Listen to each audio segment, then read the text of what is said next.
लोकसभा चुनाव को लेकर बीजेपी की कल बड़ी बैठक दिल्ली रोड स्थित होटल में होगी अहम बैठक। इस दौरान राष्ट्रीय महामंत्री सुनील बंसल संगठनात्मक जानकारी देंगे।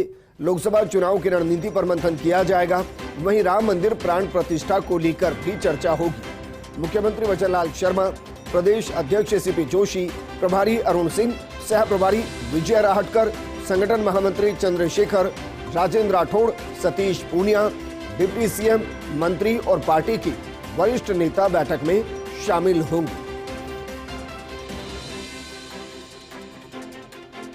तो इस वक्त की बड़ी खबर, दिल्ली रोड स्थित होटल के अंदर ये बैठक होगी। लोकसभा चुनाव को लेकर बीजेपी की कल बड़ी बैठक है और इस दौरान बीजेपी के तमाम वो नेता मौजूद रहेंगे जो अपने आप रणनीतिकार माने जाते हैं और जिनकी राजस्थान चुनाव में हमेशा एक बड़ी भूमिका रही है। सतीश पूनिया नजर आएंगे, राजेंद्र राठौड़ नजर आएंगे, चंद्रशेखर, अरुण सिंह और बाकी नेता नजर आएंगे। सह प्रभारी विजय राहटकर नजर आएंगी। वहीं प्रदेश अध्यक्ष सीपी जोशी होंगे, मुख्यमंत्री वचनलाल शर्मा होंगे, दोनों उप मुख्यमंत्री होंगे, मंत्री होंगे और संगठन के बड़े नेता मौजूद रहेंगे। लोकसभा चुनाव की रणनीति पर मंथन किया जाएगा। इस वक्त की बड़ी खबर, कल बीजेपी मंथन करेगी, लोकसभा चुनाव को लेकर मंथन करेगी। दिल्ली रोड स्थित होटल के अंदर ये मंथन किया जाएगा। उस दौरान बीजेपी के तमाम नेता मौजूद रहेंगे क्योंकि अब मिशन 25 पर बीजेपी को जुटना है और इस मिशन के लिए जरूरी है कि जमीनी हकीकत को समझा जाए, मुद्दों को समझा जाए, केंद्र की योजनाओं को जमीनों तक पहुंचाया जाए और साथ में राम मंदिर प्राण प्रतिष्ठा को लेकर कैसे घर घर तक पहुंचा जाए और यह संदेश भी पहुंचाया जाए कि कांग्रेस ने निमंत्रण को अस्वीकार कर दिया है और कांग्रेस पहले राम को काल्पनिक मानती थी और अब राम का अगर भव्य मंदिर बन रहा है तो उसमें वो शिरकत नहीं कर रही। मेरे सहयोगी और पॉलिटिकल एडिटर योगेश शर्मा जुड़ गए। योगेश जी, ये बैठक कई मायनों में महत्वपूर्ण है, लेकिन क्या मानकर चले कि दो मुद्दे में अहम होंगे, एक कैंडिडेट या किस लोकसभा सीट पर किस तरीके की रणनीति हो और दूसरा उस रणनीति के साथ किस तरीके से राम मंदिर प्राण प्रतिष्ठा को जोड़ा जाए। देखिए, दोनों ही बड़े मुद्दे हैं। राम नाम के सहारे 25 लोकसभा सीटों की राजस्थान में वैतरणी पार लगाने की योजना है। लेकिन सबसे बड़ी बात, इस पूरी बैठक में सुनील बंसल का आगमन। बीजेपी के राष्ट्रीय महामंत्री पहली बार राजस्थान में भारतीय जनता पार्टी की किसी बड़ी बैठक में भाग लेने आएंगे। राजस्थान के मूल निवासी हैं बंसल और राजस्थान में विद्यार्थी परिषद को खड़ा करने में उनका जो योगदान था वो किसी से भी छुपा नहीं है। आज भी राजस्थान के प्रत्येक बूथ या विधानसभा पर उनके तैयार किए हुए नेता मौजूद हैं। तो ऐसे में सुनील बंसल का पहली बार भारतीय जनता पार्टी राजस्थान की इकाई की बैठक में भाग लेना ये बहुत महत्वपूर्ण होगा।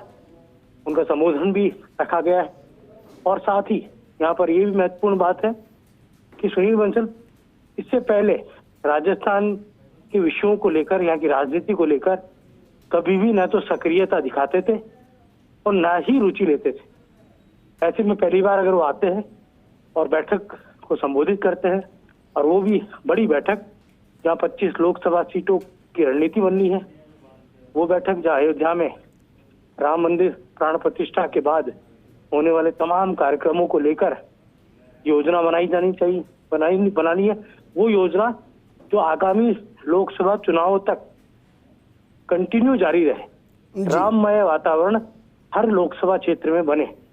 जैसा हमने कल भी बताया था कि भारतीय जनता पार्टी हर विधानसभा क्षेत्र से चुने हुए लोगों को राम मंदिर लेके जाएगी, वहां पर उनको दर्शनों के कार्यक्रम है।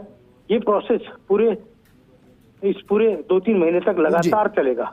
ठीक है योगेश जी, एक और सवाल, क्योंकि बीजेपी नए चेहरों को मौका देती है। अब उसमें दो सवाल हैं। पहला सवाल तो लगभग 30% को विधानसभा में उतारकर वैसे उन सीटों को खाली किया जा सके, क्योंकि जो हार गए लगता नहीं उनको टिकट दिया जाएगा और जो जीत गए विधानसभा का चुनाव वो विधानसभा के अंदर वैसे ही हैं। आपको लग रहा है इसके अलावा जो बाकी सीटों पर वर्तमान में उम्मीदवार हैं उनमें से भी कईयों के टिकट कट सकते हैं? देखिए विजेंद्र, दो तरह की बात है और बहुत ही इसमें गंभीरता के साथ समझनी होगी। अगर कांग्रेस पार्टी बड़े चेहरों को चुनावी समर में उतारती है जी, तो फिर भारतीय जनता पार्टी को रणनीति बदलते हुए अनुभवी और बड़े चेहरों को चुनावी समर में लाना होगा।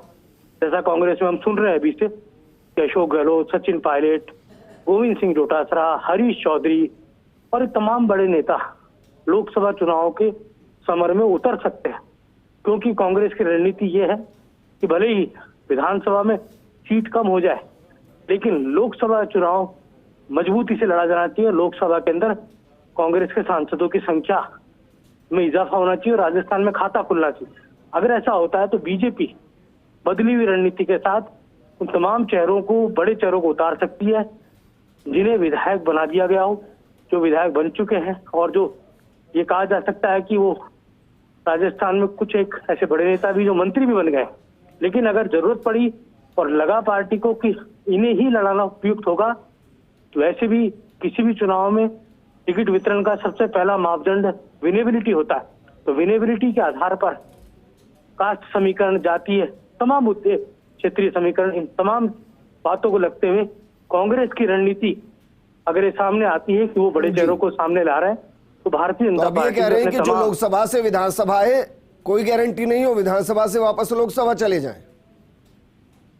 देखिए, जोधपुर के अंदर अशोक गहलोत पहले भी सांसद रह चुके हैं, सचिन पायलट पहले भी सांसद रह चुके जी। हैं, हरीश चौधरी पहले भी सांसद रह चुके हैं। तो कई ऐसे चेहरे हैं कांग्रेस के जो सांसद रह चुके हैं, लेकिन वो बाद में विधानसभा की राजनीति में आए, विधायक बने, सरकार में मंत्री बने। अशोक गहलोत मुख्यमंत्री के तौर पर चर्चित रहे, 3 बार मुख्यमंत्री वो रहे। लेकिन यहाँ पर कांग्रेस का अगर फोकस बड़े चेहरों को लोकसभा चुनाव लड़ाने की रणनीति को लेकर रहा, तो निस्संदेह भारतीय जनता पार्टी उसी रणनीति के साथ उन बड़े चेहरों को भेजने के लिए बड़े चेहरों को चुनावी समर में उतार सकती है। योगेश जी, शुक्रिया तमाम जानकारी हमारे साथ साझा करने के लिए। आगे